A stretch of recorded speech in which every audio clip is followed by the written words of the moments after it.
Es como tapar una herida como aquella que no se ve pero se siente. Fuiste diciendo que me superaste y que conseguiste nueva nota. Porque ella no sabe que todo debimos parando con las historias, bebé, que fue.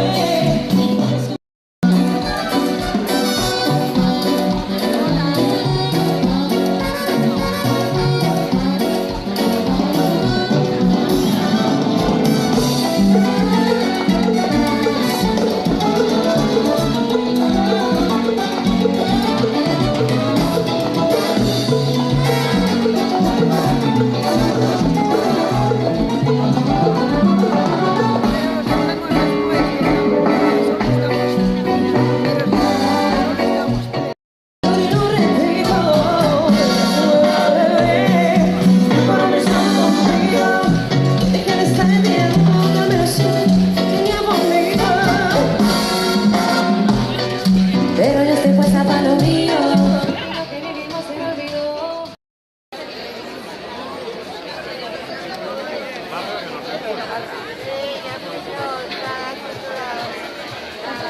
Es una buena